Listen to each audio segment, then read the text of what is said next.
Good, how are you? Good. Did you get bubble tea? Yeah, I did. Do you want one? I love bubble tea. I'm totally getting some after. There's a lot of brown sugary types of yummy things, and I don't know what the cheese thing is about. The cheese thing? Yeah, they have like a cheese cream thing they'll put on really? top. Yeah, and I'm like, I don't know. It's just been rolling. Hello. Hello, everyone. Hello. Real work starts now. This is my first interview. Wow, that's cool. This is the interview. We're just chatting. Okay, awesome. I was gonna find out, so you've got a talk at B-Side, in a little bit actually. Yeah. We're going up for sound check after this. Half, yeah. What are you talking about? How to find secrets and how it's not scary, it's actually really easy, and literally even your interns could do it. Oh, yeah. Like within an hour they could start finding secrets. Yeah. It's so easy. Oh, nice. Yeah. Oh, that'll be cool. We'll be hands-on. People can actually see some techniques and stuff. It's not hands-on, but I give you all the tools to do it for free. Yeah. And I only had 25 minutes, so there's only so much. But yeah. I want people after to go visit. So I have a giant list of free tools. Yeah. Please go scan your code repos immediately. And people are like, oh, that's so old. Everyone knows not to do that. I'm like, I found live banking credentials in late 2021. A client from a million years ago is like, oh, we're acquiring this company. Can you just give it a once over? Yeah. And 30 minutes later, I'm like, I found the live banking credentials. I need you to go change this right now. Yeah. If I was a bad guy, I feel like I'd do well. You never know if you were a bad guy or not. I know. Because you would hide everything. Yeah, I guess I wouldn't tell people that I was a bad guy. Yeah, exactly. Cool. And then what else do you have? You've got 1 or 2 talks at RSA? So I am on a DevSecOps panel tomorrow and it's a partnership. It's called DevSecOps Connect with RSA, so it's outside of Moscone, but it's just DevSecOps all day. Oh, nice. And then I am doing a workshop on SEMGRET with my friend Clint. Oh, nice. And it's going to be 2 hours of just you can use a SAST and not die. It'll be great. And then I'm giving one of the keynotes at RSA, which is about DevSecOps worst practices, things I've seen go wrong over and over again. That's so cool. I like that idea. Thank you. Yeah. And then I'm doing a Birds of a Feather where we want to talk about how to make a DevSecOps culture that works, because sometimes people can be afraid that they're oh, we're going to automate my job so you don't need me anymore. I'm like, no, we still need you. Sometimes people are oh, I can't learn new things. I'm like, no, actually it's way easier this way. So about how we could have a good culture. And then I'm going to do a book signing at the RSA library as well. Oh, really? Yeah. Oh, that's cool. I'm excited. Oh, that's awesome. The culture thing I'm starting to get now, because I was in sales for so long, and I don't really think I blended into any culture, because in sales I always felt like we were this outside franchise of the company. Yeah. And now I work in the company, I'm oh, I have to work with other teams and get along with them and accomplish something that's common, but we also have our own things that we're working on at the same time. So now I'm starting to understand, oh, it is actually important to breed this culture where everybody's working together and stuff. When you do AppSec, your mandate is to try to make sure all the apps are more secure, right? And that they're at a level that your company's comfortable with, right? Because some companies has to be perfect, but most of them it's just it needs to be respectable. But you aren't the boss of the software developers, so you have to kind of persuade them and convince them and kind of attract them. AppSec people that just run around and they're no. Yeah. The developers are cool, no problem, we'll just go around you. Yeah. And I remember the security team saying oh, well, you can't do that. I'm oh no, I'm not allowed to do that. And they're no, you can't. I'm oh, I can do whatever I want. I'm a dev. Yeah. So we can't we can't actually stop them. Safeguards and all the different guards that you can do rarely will stop a determined dev from getting their job done. So instead it's let's talk about why doing it that way is super risky. And here's 3 other options that are less risky. Are any of these something that could work for you? Yeah. So would devs ever have recourse? They put out bad code and then do they get in trouble? It depends. Yeah. So most of the places I've worked, so I've never seen anyone get fired, but I've definitely seen people get talking to. I worked somewhere once And I was like, oh my gosh, this team fixed 100% of their AppSec bugs yesterday. I was like, oh, they're lying. No one fixed 120 bugs in one day. Yeah. So I go over and I'm like, hi, I noticed you closed 120 bugs yesterday. And he's like, And I'm like, did you fix any of them? And he's like, well, we weren't allowed going to prod if we had all of these bugs. I'm like, so you're just like went into Jira and we're just like, yeah, check marks for everyone. And he's like, well, but we have crap to do, Tanya. Like, we're busy, like, we have to get this done. And I'm like, okay, so can we meet in the middle and talk? And we had to reopen a bunch of them. And I feel like usually it's like you get sent on training, or maybe, because like the manager is usually the one, right? Like devs aren't usually like, I'm going to hide this from my manager. They're hiding it from the security team. The manager's usually on board with that, right? And so it's the manager you usually have to talk to. Yeah. Well, that's good. I'm sure you've come across managers who may not have been cooperative too. Yes. I remember this one manager, and I won't say where I was working, and he was like, Tanya, my team has shit to do, so F off. Like, he literally used the F word, and he's like, don't come near my devs. And I remember I was like going near his area of the floor, and he stood up and he was like, and then my boss said, I know a way we can get them. Yeah. And so my boss was like, we have a super secret sharing session that's just for your team, because you're the special team and all the other dev teams suck and it's just you guys, and I'm going to spill all our guts. And so they came to the meeting and he told them about like 3 different security incidents that we'd had in the last 6 months. And so the first one was like accidentally a keylogger got into 6 employees' computers. Oh, wow. And so then I had to teach them how to change their passwords. And he's like, yeah, so there was like a grandma who's like 3 stories up in our building, and she was like crying in Tanya's arms because she was so afraid.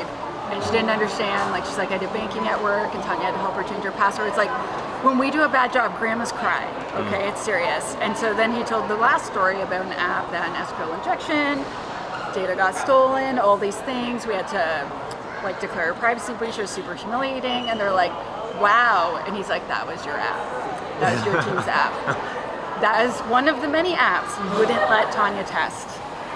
That was one of the things she had been very concerned about, that you wouldn't speak with her about, and then that happened. That cost us hundreds of thousands of dollars. So that was like the actual time they found out? Yeah. Oh, really? Yeah, because wow. They just wouldn't speak to me and they wouldn't help me investigate, and they just kept losing the effort, telling me to stay away. And I remember the manager, when he left the room, he was like, Tanya, I had no idea how serious this was. I'm so sorry. We will never let you down again. And he was like, whoa. And from then on, he was like, all of his team would like sit at the front, and every meeting they're like, yeah, it's great. Oh, wow. Yeah, so it worked in the long run. Yep. But I remember, like, people don't usually tell me to F off at work or in my personal life as well. Yeah. And like, having such an adverse effect and seeing it change like that, it was like really beautiful. And so I learned to admit mistakes more often, which I find hard. Like, I want them to trust that the security team's got everything in hand, but it turns out showing vulnerability can actually help get people to understand and know you need their help. Right. And I'm not awesome at admitting I've made mistakes, so it's a cultural lesson for me, I guess. Yeah, I mean, that's cool. Like, you brought out the consequences in a way that they could understand. Like, you could relate it back to exactly their app. Yeah, my boss was like, we have to deal with them. Mm-hmm. And I was like, no, we can't admit we've made errors. Like, they won't trust us to do a good job. Maybe we'll get fired. Like, I was really worried, but my boss was right, and I was wrong that one single time. Nice. It happens, eh? Okay, so what are you excited about in InfoSec this year? Because I know you've gone from like AppSec, and then I've seen you change more into DevSecOps over the past little while. And so, is that still your main thing right now, or some other stuff brewing up this year? Okay, so the past couple months, so I do work with IAN's research, and I help different AppSec teams do stuff. And for the past couple of years, I've been doing lots of security champions work, which is awesome, and I love it. But over the past 4 months, every single meeting's but what about our APIs? And so lately I've become a bit more obsessed with APIs, and I've had a bunch of, so I run this online community called We Hack Purple, And I've had like a bunch of different people give presentations from our community about APIs, and we've had some vendors come and give demos. And I guess like, I kind of thought, I was like, oh, APIs, like you still need to do all the same AppSec you normally would, but for whatever reason, developers are like, APIs, yay, it's the 90s, nothing matters. Like, and like, they're like, oh, it's just like a little API, like I'm just gonna push it to prod. And I'm like, no. Yeah. So I've discovered that, I guess, I just assumed that they would follow the same things they did for a web app, and they're like, oh, it's only this big. I'm like, yeah, but it's like a key to the back end, and I still need your help. And so I'm trying to do more content that's focused on how we can do better, how we can secure APIs. It doesn't have to be that hard, but we still have to exert some effort if we want them to be safe. So I've been trying to do that a lot. Yeah. You think it's because APIs like don't have like a face to them? Like, yes. It's like, sometimes people go vegan because they don't like to picture animals getting slaughtered. Mm-hmm. And I think of that, and I'm like, oh, people will just pick up a thing of ground meat in the store and be like, oh, here's the meat, but not realize that there's a face behind it. Yes. Yes. I 100% agree with that. Years ago, so I have done exactly one mobile pen test in my entire 1.5-year pen testing career before I joined AppSec. And I remember in the interview,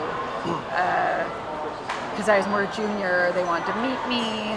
And so partway through, I was like, listen, I want to just confirm in writing all these APIs are in scope. And they looked at me and they're like, how do you know about those? And like, I just like proxied your mobile app, took like 4 seconds. I just used the web proxy and then I wrote them all down. Yeah. I want to make sure I'm allowed and that these are in scope, and there's not going to be some sort of later, like you weren't supposed to test that one. Yeah. And they're like, we should probably hire her. We didn't think anyone could find those. I'm like, this literally took me 4 seconds, and I have like very little experience in this area. Imagine what a dangerous person that's a malicious actor that does this. So I'm like, what do you mean? Like, you thought I couldn't see them? They're right there. Yeah. So I think that a lot of developers don't realize it takes like literally seconds to use a web proxy, go behind your mobile app or your web app front end, and then you just see all the calls. You're like, oh, that, cool, nice. It's very quick. Yeah. And so even just like trying to explain that to all of them, like a malicious actor can see it. You are fooling literally no one. Yeah. Yeah. It's like when people open up like, I used to be a firewall administrator like way back in the day, and like, oh, we're just going to open up this secret port and then translate it to a different port on the inside. It's like, somebody could just scan that secret port that you have open. Yeah, you're like 4 seconds with Nmap, and then I know. Oh my gosh. Yeah. Okay, cool. So you're going to be looking at a lot of API stuff, providing content. You always provide content out in the community, so I imagine content talks and stuff around APIs. Definitely. I also I'm also doing a lot of work with different security champions teams where I kind of come in and I help them, kind of coach them to make sure their program is a success. Like I came out with a framework. Well, there's one more thing. This year I'm trying to, so years ago, my first big conference talk was called Pushing Left Like a Boss. And then marketing teams are like, shift left, buy our product, then you have shifted left. And so that term's really gotten ruined. Yeah. And I do claim some responsibility for that. I'm sorry, everyone. But this year I'm trying to explain we need to shift everywhere. Okay. And so we need to start at the kickoff meeting. Hi, I'm your AppSec human. Security requirements, threat modeling, DevSecOps. But then you release the app into the world, you still have to keep it secure. Yeah. And so a lot of companies are like, yay, we released this beautiful present to the world. And then like 3 years later, like, how did it get hacked? I'm like, because you haven't looked at it in 3 years. Yeah. But lots of malicious actors are still looking at it. So I've been working with a lot of companies to try to convince them that half the AppSec effort needs to be all those legacy apps that are already out in prod. And I'm like, I know DevSecOps is super fun. Yeah. I know. But we still have to secure all the old stuff too. And so trying to get like more people understanding, like a malicious actor is not like, oh, that's not in scope, so I won't touch that. Yeah. I look for the oldest piece of crap that is on your intranet or website or whatever, and like updated last in 2008. Yes, please. End of life software. Yeah, exactly. So like you have to, you have to protect your entire attack surface. and like convincing more companies, like that's nice you've shifted left. Now let's shift right as well. We want to have security an entire SDLC and afterwards. So I released a small framework in February of just, if you've never done any of this, start here. Oh, cool. Yeah, there's a lot of really amazing frameworks like OWASP SAM, BSAM. NIST has an incredibly heavy framework. Most companies aren't even in a situation where they can even start. So like when you evaluate yourself with OWASP SAM, it's a maturity model and it's to measure where you're at. Almost every company gets way less than 1 out of 3. They'll get like 0.2. And so it's really discouraging. They're like, we're failures. I'm like, oh, so if you don't even qualify for SAM or these, start here. And it's just how to get devs on board, how to create usable security, and how to make sure your apps are secure during and after the system development lifecycle. Oh, nice. Oh, that's cool. So is that on wehackpurple.com then, or? It is on our newsletter and in our community. Okay. And I could give you a link if you want. I guess I should put it in more places now that I think of it. Well, you know what? When you started saying shift left, I immediately thought somebody said shift everywhere the other day. So it must have been you. Like it's already a thing. I've been saying it a lot, yeah. It's awesome. That's cool. Well, I was going to ask you what's scaring you in the industry right now, I think, but I think I've already got it in that you've named off a couple of things already. The other thing I was going to ask you, and I'm trying to ask other people this week, because we have this discussion on our message forums on DevCentral, where it was started by a thread by somebody who took ChatGPT, and on F5 Big IPs, we have a scripting language called iRules.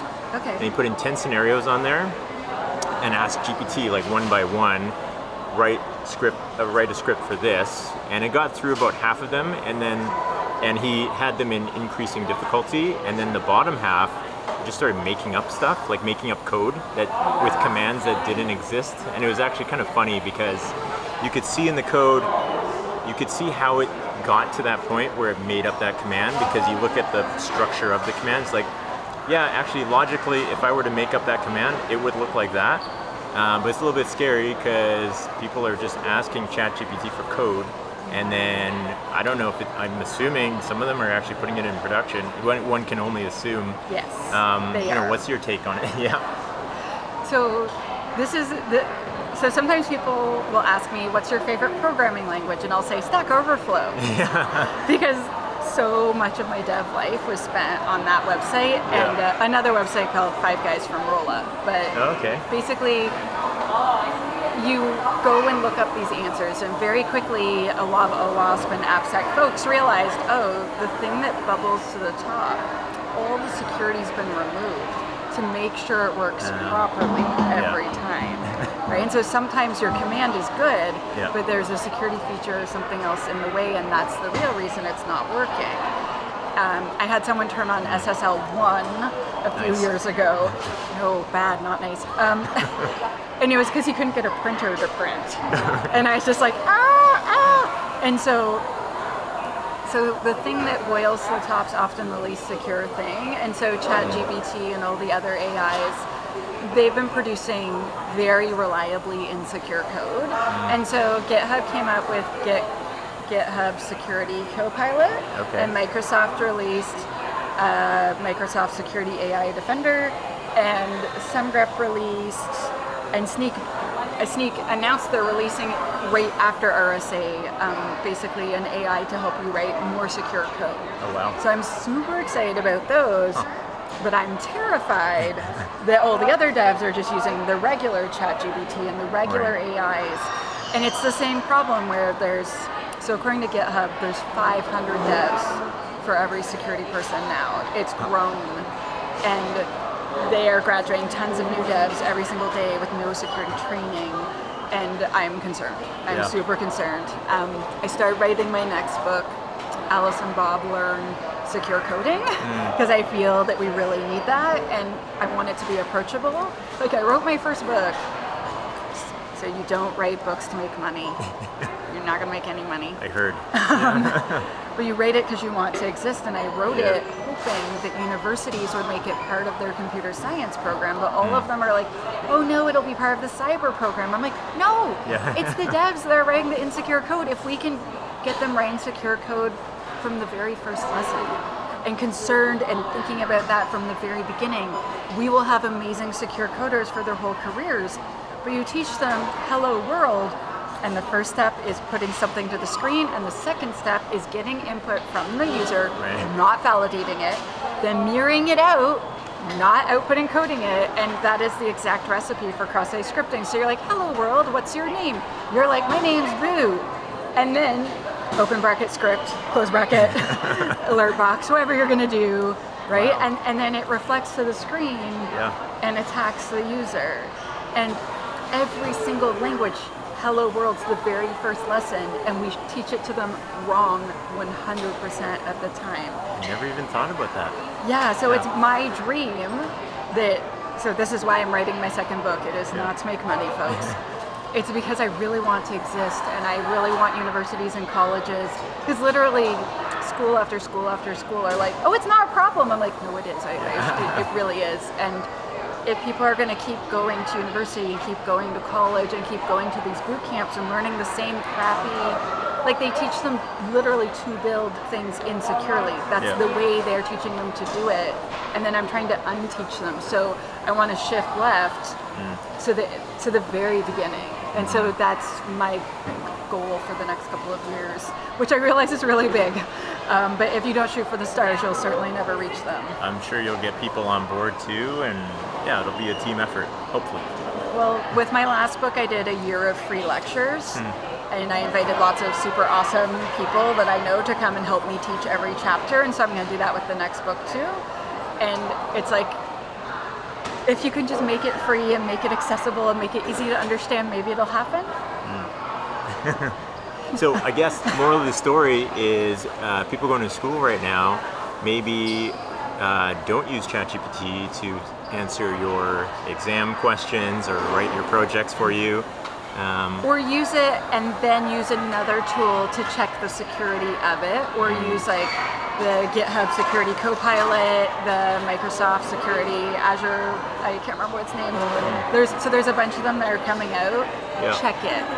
Verify that it is safe to use before you use it. Awesome. Very cool. I think that's all we got for now. You got to go do your sound check, so I do. Thanks for meeting up with me. Thank you so It's much. good to see you. Thank you for having me. All right.